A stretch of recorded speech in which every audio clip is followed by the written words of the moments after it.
అరే ఎప్పుడు చూసిన మోదీని ఆడిపోసుకోవడమేనా? ఆయన నోరు తెరిచి ఏదైనా మాట్లాడితే చాలు కాంట్రవర్సీ వైరల్ చేసి పారేస్తున్నారు. ఏంటి అసలు ఏమనుకుంటున్నారు? ఆయన వయసుకు కూడా గౌరవం లేదా? ఏదో వయసు మీద పడుతుంది. ప్రభుత్వ ఉద్యోగులకి 60 ఏళ్ళకి మనం రిటైర్మెంట్ ఇస్తాము.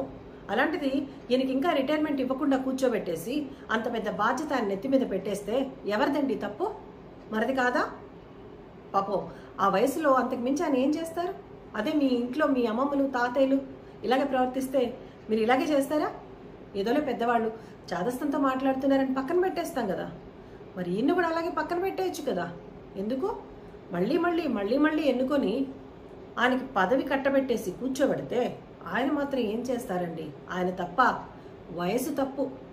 60 ఏళ్ళకి రిటైర్మెంట్ ఇవ్వకుండా 75 ఏళ్ళు దగ్గర పడిపోతూ ఉంటే చాదస్తం ఎక్కువైపోతుంది, మతి మరుపు వస్తుంది, మతి భ్రమిస్తుంది. ఏం మాట్లాడుతున్నారో అర్థం కాదు. పొద్దున ఒకటి, మధ్యాహ్నం ఒకటి, రాత్రి ఒకటి మాట్లాడతారు. పాపం కాసేపు తనని తాను దేవుడు అంటాడు, కాసేపు ఇంకోటి అంటాడు, కాసేపు ఇంకోటి అంటాడు. మరి ఇప్పుడు ఏకంగా మన దేశానికి, ప్రపంచానికి అసలు గాంధీ ఎవరో 1982 వరకు, అంటే గాంధీ సినిమా విదేశీయులు తీసే వరకు ప్రపంచానికి తెలియదు అని చెప్పాడు. చెప్తాడండి, ఏమిటి అంటే వింత చెప్తాడు, అలాగే చెప్తాడు. ఆయనకేం తెలుసు? చదువుకున్నాడా? చెప్పాడు కదా చదువుకోలేదని. ఓ సారీ, మళ్ళీ చదువుకున్నానని చెప్పాడు కదా. చెప్తాడండి, ఒకసారి చదువుకోలేదని చెప్తాడు, ఒకసారి చదువుకున్నానని చెప్తాడు, ఒకసారి 35 ఏళ్ళు భిక్షాటన చేశానంటాడు, ఒకసారి 45 ఏళ్ళు భిక్షాటన చేసుకున్నానంటాడు. చెప్తాడండి, ఎన్నైనా చెప్తాడు. అదేగా చెప్తున్నాను, ఆయన వయసు తప్పు. మీరు ప్రతి మాట అలా పట్టించుకోకండి. మీకు దమ్ముంటే పక్కన పెట్టండి. మీ ఇంట్లో ముసలి వాళ్ళని ఎలాగా పక్కన పెట్టేస్తారు? పెద్దవాళ్ళకి విలువిస్తారా? ఇంట్లో ఒక మూల కూర్చోబెడతారు. వాళ్ళ సలహాలు అసలు పట్టించుకోరు. ముసలాడివి నీకేం తెలుసు, గమ్మునుండు అంటారు. కానీ ఈయనకి మాత్రం అంత పెద్ద పదవి ఇచ్చేసి ఆయన ఏం మాట్లాడితే అది మనం వినేసి చప్పట్లు కొట్టేసి మన తెలివితేటలు మొత్తం వదిలేసి మీడియా ఈ మాట మాట్లాడుతూ ఉంటే, గాంధీ గురించి చెప్తూ ఉంటే కళ్ళప్పగించి చూస్తున్నాడు తప్ప నోరు తెరిచి ఒక్క మాట అనలేని పరిస్థితిలో ఉన్నాడు. పాపం అందరూ మూర్చొచ్చేసినట్లు ఎక్కడికక్కడ ఆగిపోయారు.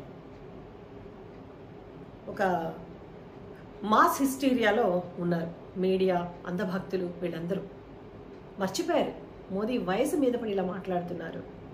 ఆయన మాట్లాడిన ప్రతి ఒక్కటి నిజమనుకొని నమ్మి పాపం ఇటు ప్రతిపక్షాలు అనవసరమైన ఆందోళన చేస్తున్నారు, అటు భక్తులు నిజమే అనుకొని ఆయన పూజలు చేసేస్తున్నారు. కాబట్టి కొంచెమైనా బుర్ర ఉన్నవాళ్ళు ఆలోచించండి. ఇలాంటి వ్యక్తిని మళ్ళీ మనం ఓటు వేసి గెలిపించి ఆయన వయసు మీద భారం పెంచి ఆయనకి ఇంత పెద్ద బాధ్యత అంటగడితే పాపం అది ఎన్నికల సమయం, ఎన్నికల ప్రచారం చేయవలసిన పరిస్థితి. ఎప్పుడూ మీడియా మొహం చూడని, ప్రెస్ కాన్ఫరెన్స్ పెట్టని, కళ్ళల్లో కళ్ళు పెట్టి మీడియాని చూడలేని ఆయన్ని కూర్చోబెట్టి అన్నేసి ఇంటర్వ్యూలు అడిగితే పాపం పగలనక రాత్రి అనక కష్టపడి ఇంటర్వ్యూలు ఇస్తున్నాడు. ప్రాంప్టర్ లేకుండా ఒక్కరోజు మాట్లాడలేని వ్యక్తిని అన్ని ఇంటర్వ్యూలు చేయమంటే న్యాయమేనా? అసలు ఎలా మాట్లాడతారండి ప్రాంప్టర్ లేకుండా? అసలే ప్రొనౌన్సియేషన్ రాదు, మాటలు పలకడం రాదు, హిందీ రాదు, ఇంగ్లీష్ రాదు. ఒక్కసారి అయితే పాపం ఆయన మాట్లాడుతుంటే బూతుల్లాగా కూడా వినపడుతున్నాయి. ఒక్కసారి ఆయన శ్లోకాలు చదువుతుంటే అందులో కూడా బూతులు కనిపిస్తున్నాయి. ఆయన తప్ప అండి? ఆయన వయసు తప్పు. అర్థం చేసుకోరు. మీడియాని కళ్ళల్లో కళ్ళు పెట్టి చూడలేని ఆయన పుతిన్ని మాత్రం కళ్ళల్లో కళ్ళు పెట్టి లోతుగా చూసి, ఏ పుతిన్, నువ్వు యుద్ధం ఆపుతావా లేదా? ఇప్పుడు ఇది సరైన టైం కాదు నీకు యుద్ధానికి అని చెప్తే యుక్రెయిన్ మీద యుద్ధం ఆపేశాడండి పుతిన్. తెలీదా మీకు? ఆయనే చెప్పాడు మోదీ. మరి అలాంటి అంత ధైర్యం ఉన్న వ్యక్తిని మీరు పిరికోడు, మీడియాని ఫేస్ చేయడు, మీడియా కళ్ళల్లో కళ్ళు పెట్టి చూడడు అంటే ఉంటాయండి ఏవో కారణాలు. మరి ప్రాంప్టర్ లేకుండా మీడియా ముందు ఎలా మాట్లాడతాం? అదంటే ఎక్కడో విదేశాల్లో మాట్లాడాడు, మీరు నేను చూడలేదు, మాట్లాడారంట మోదీ గారు చెప్పారు. ఏమైనా సాక్ష్యాలు ఉన్నాయా? అదే ఇక్కడ మాట్లాడితే ప్రాంప్టర్లో తప్పు తొల్లితే ప్రాంప్టర్ ఆగిపోతే బుక్ అయ్యారు కాబట్టి మనం చూసాం, తడుక్కున్నారు కాబట్టి, దిక్కులు చూశాడు కాబట్టి మనకు కనబడింది. మరి పుతిన్తో మాట్లాడారా, యుద్ధం ఆపారా అని నన్ను అడగద్దు బాబోయ్, మోదీయే చెప్పారు.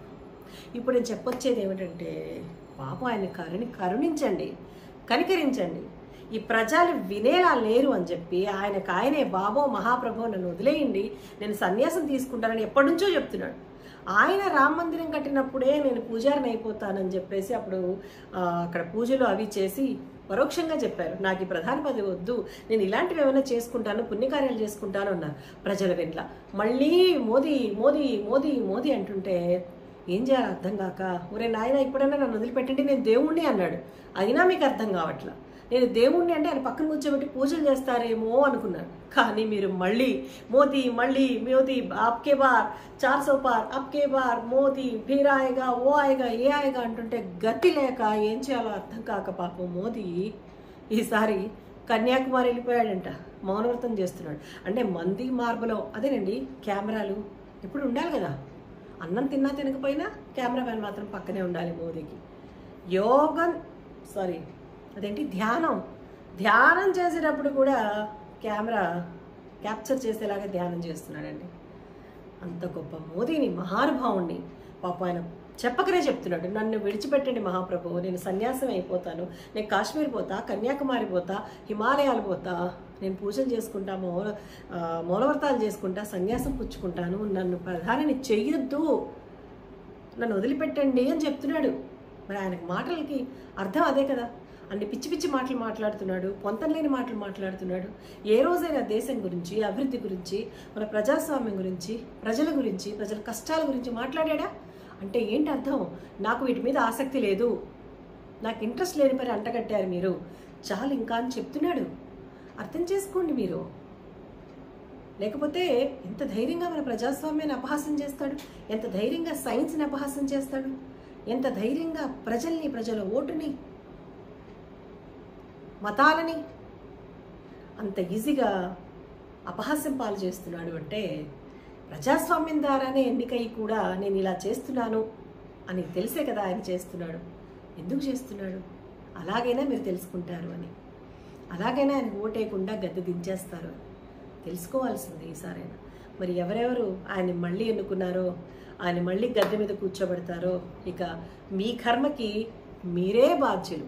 భరించండి మహాప్రభో.